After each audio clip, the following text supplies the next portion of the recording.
Hi hello ನಮಸ್ಕಾರ friends, welcome back to my YouTube channel. ನಿಮ್ಮ ಹತ್ರ ಜೋಳದ ಹಿಟ್ಟು ಮತ್ತು ಕೊತ್ತಂಬರಿ ಸೊಪ್ಪು ಇದ್ರೆ ಸಾಕು, ಈ ರೆಸಿಪಿನ ಮಾಡಬಹುದು. ತುಂಬಾನೇ ರುಚಿಕರವಾಗಿರುತ್ತೆ. ಬೆಳಗ್ಗೆ ಟೈಮ್ನಲ್ಲಿ ನಾಷ್ಟಕ್ಕೆ ಮಾಡ್ಕೊಂಡು ತಿಂದರೆ ತುಂಬಾನೇ ಸಖತ್ತಾಗಿರುತ್ತೆ. ಹಾಗಾದರೆ ಇನ್ಯಾಕೆ ತಡ, ಈ ರೆಸಿಪಿನ ಮಾಡೋ ವಿಧಾನ ತೋರಿಸ್ಕೊಡ್ತೀನಿ ಬನ್ನಿ. ಇನ್ನೂ ಯಾರು ನಮ್ಮ ಚಾನಲ್ಗೆ ಸಬ್ಸ್ಕ್ರೈಬ್ ಆಗದೆ ವಿಡಿಯೋ ನೋಡ್ತಿದ್ದೀರಾ, ಪ್ಲೀಸ್ ನಮ್ಮ ಚಾನಲ್ಗೆ ಸಬ್ಸ್ಕ್ರೈಬ್ ಮಾಡಿಕೊಂಡು ವಿಡಿಯೋ ನೋಡಿ. ಮೊದಲಿಗೆ ನಾನಿಲ್ಲಿ ಒಂದು ಕ್ಯಾರೆಟ್, ಒಂದು ಸೌತೆಕಾಯಿನ ತುರಿದ್ಬಿಟ್ಟು ಇಟ್ಕೊಂಡಿದ್ದೀನಿ. ನಂತರ ನಾನಿಲ್ಲಿ 2 ಹಿಡಿ ಆಗೋಷ್ಟು ನಾನು ಕೊತ್ತಂಬರಿ ಸೊಪ್ಪನ್ನ ನೀಟಾಗಿ ವಾಶ್ ಮಾಡಿಬಿಟ್ಟು ಕಡ್ಡಿ ಎಲ್ಲ ತೆಗೆದ್ಬಿಟ್ಟು ಬರೀ ಎಲೆಯನ್ನ ಮಾತ್ರ ಸೋಸ್ಕೊಂಡ್ಬಿಟ್ಟು ತಗೊಂಡಿದ್ದೀನಿ. ಅದ್ರ ಜೊತೆ ಸ್ವಲ್ಪ ಸಬ್ಬಸಿಗೆ ಸೊಪ್ಪನ್ನು ಕೂಡ ತಗೊಂಡಿದ್ದೀನಿ. ನಂತರ ಒಂದು ಈರುಳ್ಳಿ, ಒಂದು 4ರಿಂದ 5 ಹಸಿರು ಮೆಣಸಿನಕಾಯಿ, ಒಂದು ಬೆಳ್ಳುಳ್ಳಿ ಮತ್ತು ಜೀರಿಗೆ ತಗೊಂಡು ಅದನ್ನ ಪೇಸ್ಟ್ ಮಾಡಿ ತಗೋತೀನಿ. ಅದನ್ನು ಕೂಡ ಇದರಲ್ಲಿ ಹಾಕ್ತಾ ಇದ್ದೀನಿ. ನಿಮ್ಗೆ ಯಾವ ತರಕಾರಿಗಳು ಇಷ್ಟನೋ ಎಲ್ಲಾ ತರಕಾರಿಗಳನ್ನು ಕೂಡ ಹಾಕೋಬಹುದು. ನಂತರ ನಾವಿಲ್ಲಿ ಒಂದು ಬೌಲ್ ಆಗುವಷ್ಟು ಜೋಳದ ಹಿಟ್ಟು ತಗೊಂಡಿದ್ದೀನಿ. ನಂತರ ಒಂದು ಅರ್ಧ ಬೌಲ್ ಆಗುವಷ್ಟು ನಾನಿಲ್ಲಿ ಹಸಿಬೇಳೆ ಹಿಟ್ಟು ಅಥವಾ ಬಜ್ಜಿ ಹಿಟ್ಟು ಅಂತೀವಲ್ಲ ಅದನ್ನ ಹಾಕೊಂಡಿದ್ದೀನಿ. ನಂತರ ಒಂದು ಅರ್ಧ ಕಪ್ ಆಗುವಷ್ಟು ಗೋಧಿ ಹಿಟ್ಟನ್ನು ತಗೊಂಡಿದ್ದೀನಿ. ನಂತರ ನಾವಿಲ್ಲಿ ರುಚಿಗೆ ತಕ್ಕಷ್ಟು ಉಪ್ಪನ್ನು ಕೂಡ ಇದರಲ್ಲೇ ಹಾಕೊಂಡ್ಬಿಟ್ಟು ನೀಟಾಗಿ ಮಿಕ್ಸ್ ಮಾಡ್ಕೋಬೇಕಾಗತ್ತೆ.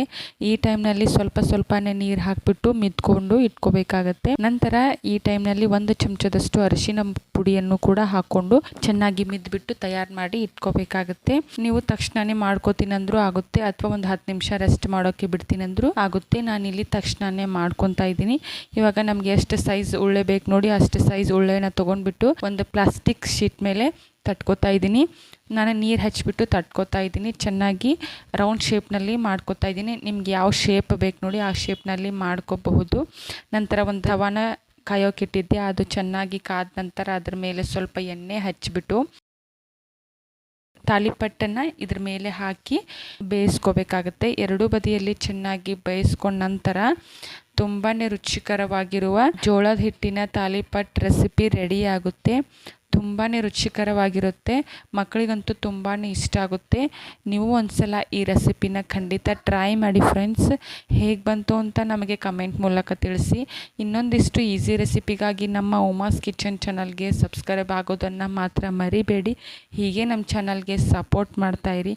Thank you so much for watching. Bye.